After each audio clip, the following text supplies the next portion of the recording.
Hello friends, मैंने अभी recently एक बाइक परचेज़ की है, अपाचे RR310। और मैंने ये बाइक फ़्लिपकार्ट के थ्रू परचेज़ करी है। और मैं वो मेरा एक्सपीरियंस शेयर करना चाहता हूँ आपके साथ कि फ़्लिपकार्ट के थ्रू बाइक परचेज़ करना कैसा रहता है, क्या एक्सपीरियंस रहता है, क्या क्या इसके पॉजिटिव पॉइंट है, क्या क्या नेगेटिव पॉइंट्स हैं।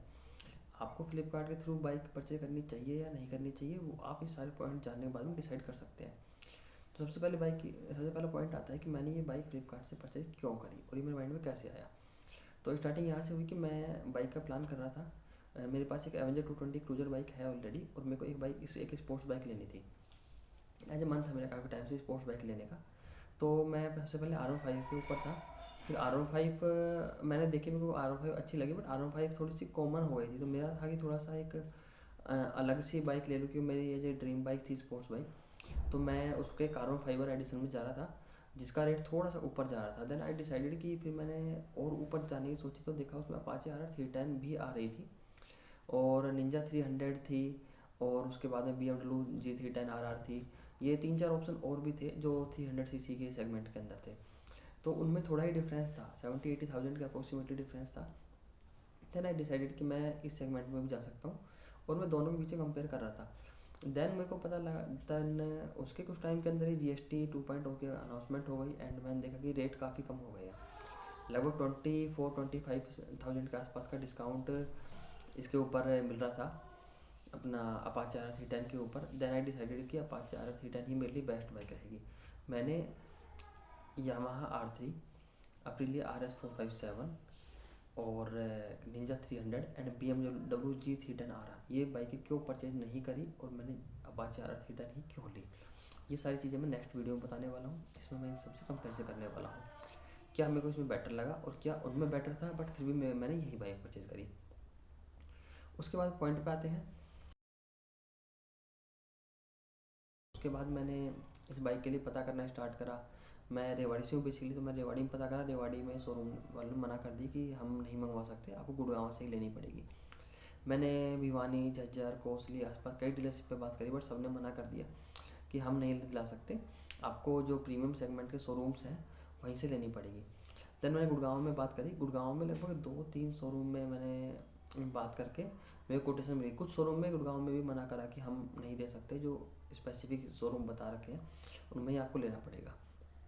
देन मैंने बात करी आगे अहिंसा TVS, सिमरन TVS और चौधरी TVS। इन शोरूम से मैंने सबसे पहले कोटेशन ली। मैंने इन 3 शोरूम से कोटेशन ली मैंने। मेरे को चौधरी TVS की कोटेशन ज़्यादा थी, लगभग 3,000 के आसपास रेट ज़्यादा था।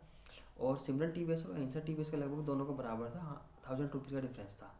कोटेशन मेरे पास होगी तो मैं स्क्रीन शॉट वगैरह लगा दूंगा अगर मेरे पास हुआ तो, ठीक है। तो इतना डिफरेंस था। उसके बाद मेरा प्लान था कि ठीक है, मैं फिर अहिंसा TVS से प्लान कर लेता हूँ।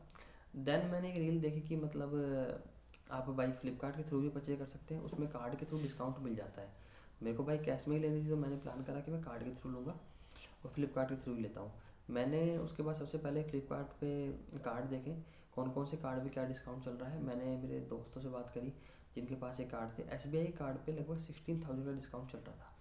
मैंने फटाफट से दोस्त को ढूंढा जिसके पास ये कार्ड था। दोस्त ने दोस्त से बात करी, तो एक दोस्त के पास कार्ड मिल गया, फ्रेंड ऑफ फ्रेंड के पास कार्ड मिल गया, और कंफर्म हो गया था कि मैं उस कार्ड से तो बाइक ले लूँगा। उसके बाद क्या होता है कि मैं शोरूम में जाता हूँ, मैं पहुँचता हूँ सिमरन TVS पे। सिमरन TVS पे पहुँचता हूँ तो वो लोग कहते हैं कि सर आप बाइक देख लीजिए। बाइक देखी, मैं टेस्ट राइड के लिए कोई भी व्हीकल अवेलेबल नहीं था, किसी के पास भी नहीं था। सबने कहा टेस्ट राइड के लिए व्हीकल अवेलेबल नहीं है। उन्होंने कहा कि हम आपको जो कस्टमर का बाइक खड़ी है उससे राइड दिलवा सकते हैं, बट मैंने वो मना कर दी। मैं बोला कि कोई भी नई बाइक लेने वाला है तो आप उसकी टेस्ट राइड दिलवा रही हैं, गलत है, मैं भी नहीं लूँगा और आपको दिलवानी भी नहीं चाहिए। दे साइड ओके ठीक है, हम राइड नहीं दे सकते। आई साइड ओके कोई प्रॉब्लम नहीं, बाइक मैंने देखी हुई है, अच्छी है, तो मैं ये बाइक लेने का प्लान करना है मेरा, फाइनल है। फिर उसके बाद मैं अहिंसा सिमरन TVS पे गया। सिमरन TVS की कोटेशन अहिंसा TVS से थोड़ी सी कम थी। तो मैंने बताया केवल फ्लिपकार्ट के ऊपर आपका नाम नहीं आ रहा है, सिर्फ चौधरी TVS का नाम आ रहा है। उन्होंने कहा कि ठीक है आप आ जाइए, हम देखते हैं। मैं वहाँ गया तो उन्होंने कहा कि सर कुछ एक लिमिटेशन होती है हमारे, कुछ इन्होंने बांट रखा है कि मतलब इतनी इतनी बाइक सेल कर सकते हैं। उसके अकॉर्डिंग उनका जो टारगेट था पूरा हो चुका है सिमरन TVS का। उन्होंने कहा कि अब और जो TVS के शोरूम है वही सेल कर सकते हैं। देन एक ही शोरूम का नाम आता है चौधरी टीवीएस का। मैं चौधरी टीवीएस के पास गया, उनसे बात करी, उनके कोटेशन 4,000 रुपये एक्स्ट्रा थे। देन मैंने जो एक मिस्टेक की कर दी कि मैंने उनको पहले बता दिया कि मैं फ्लिपकार्ट के थ्रू ही लूँगा। तो आप कभी फ्लिपकार्ट के थ्रू बाइक लो तो बताओ मत क्या फ्लिपकार्ट के थ्रू बाइक लोगे। आप सबसे पहले जाओ, उनसे कोटेशन लो, और कोटेशन में बार्गेनिंग करके उनसे कम से कम करवाओ, और उसके बाद आप बताओ कि मैं फ्लिपकार्ट के थ्रू बाइक ले रहा हूँ। उससे क्या होगा कि वो अदरवाइज उनको पता लगेगा कि फ्लिपकार्ट के थ्रू बाइक लोगे और आपको पहले से डिस्काउंट मिल रहा है तो वो कम नहीं करेंगे। पता है आपको बाइक लेनी ही है तो फिर वो इसका बेनिफिट उठाते हैं।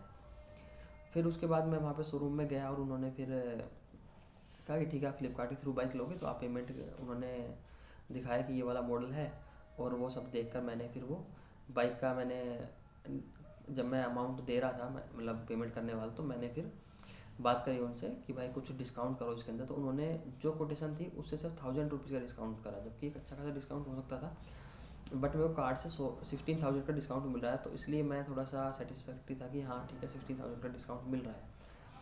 तो SBI कार्ड से 16,000 डिस्काउंट मिला। वो 2-3 तरीके से मिला, मैं वो एक स्क्रीनशॉट लगा दूंगा, इसके अंदर ये दिखा रहा है कि कौन कौन सा डिस्काउंट में क्या क्या मिला। टोटल 16,000 का डिस्काउंट मिला और 1,000 रुपीज़ का शोरूम से डिस्काउंट मिल गया, मेरे को 17,000 का डिस्काउंट मिल गया। तो बाइक पड़ी मेरे को 2,94,000 की। 1,000 रुपीज़ की इसके अंदर मेरे को वारंटी एक्सटेंड करवानी थी, जो इनका प्लान था, बट इन्होंने अभी तक नहीं करी है। मैं उसके बारे में अभी TVS में बात करूँगा, और कैसा रिस्पॉन्स रहता है क्या रहता है वो चीज़ मैं बताऊँगा आपको। उन्होंने कहा कि फर्स्ट सर्विस के ऊपर आप करवा सकते हैं, बट फर्स्ट सर्विस के बाद भी नहीं हुई। एंड इवन मैं कंटिन्यू फॉलोअप ले ही रहा हूँ, बात कर रहा हूँ, कोई अभी तक सेटिस्फैक्ट्री रिस्पॉन्स नहीं मिला है मेरे को। शायद TVS मेरे को मेल डालना पड़े उसके लिए, तो मैं वो स्टेप लूँगा आगे।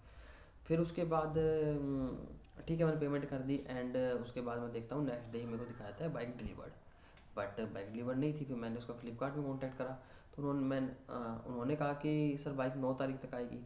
शोरूम में बात करा, उन्होंने कहा कि सर 8 नवंबर तक आ जाएगी। मैंने बाइक की बुक करवाई थी लगभग शायद 27 अक्टूबर या 31 अक्टूबर के आसपास, तो 8-10 दिन का गैप था बीच में। तो इसके बाद फिर मैंने कस्टमर केयर में बात करी, मैंने सर कि ये तो आप 9 तारीख की डिलीवरी बता रहे हो और डिलीवर दिखा रहा है ऑलरेडी। उन्होंने कहा सर 9 तारीख की डिलीवरी है, अगर 9 तारीख तक बाइक नहीं आती तो हम आपको सपोर्ट करने के लिए अवेलेबल है। और शोरूम वाले ऑलरेडी 8 तारीख कह रहे थे, 8 नवंबर तक। तो मैंने फिर जब थोड़ा वेट करा तो ऑब्वियसली उसके बाद 8 नवंबर को बाइक आ गई थी। उनका मेरे को मैसेज आ गया कि सर बाइक आपकी आ चुकी है, आप अपनी बाइक ले सकते हैं।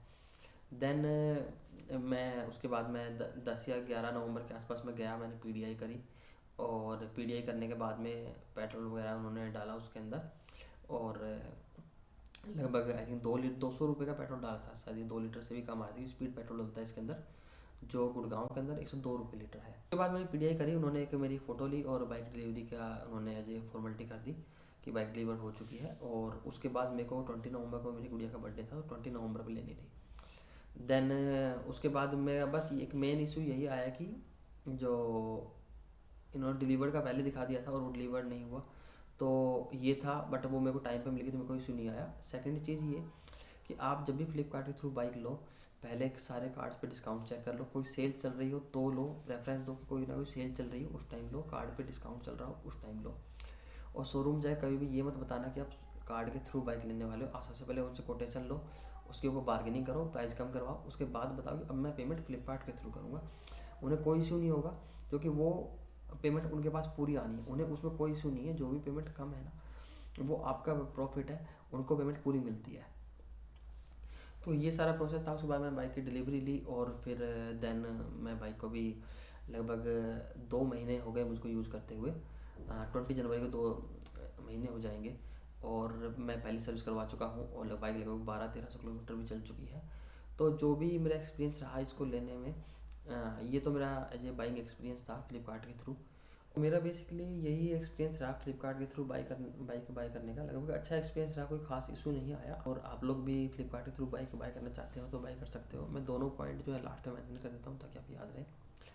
बाकी इसका राइड रिव्यू आने वाला है, मोटो व्लॉग आने वाले हैं, और कैसा कैसा एक्सपीरियंस रहा, सर्विस एक्सपीरियंस कैसा रहा। जो लोग कहते हैं कि सर्विस बहुत ख़राब थी, मेरा एक्सपीरियंस कैसा रहा वो मैं बताऊँगा आपको। और ये सब चीज़ें हैं। इसके बाइक से रिलेटेड कंटेंट आता रहेगा, ब्लॉग्स आते रहेंगे। चैनल को सब्सक्राइब कर लो और कनेक्टेड रहना यार दोस्तों। अपना लाइक कर दो, चैनल सब्सक्राइब कर दो, और वीडियो पे कमेंट कर दो आपकी फेवरेट कौन सी बाइक है, उस बाइक के क्या क्या पॉजिटिव और नेगेटिव पॉइंट है, मैं आपको आने वाली वीडियो में ज़रूर बताऊँगा। Thank you so much, thank you. जय भारत, जय हिंद।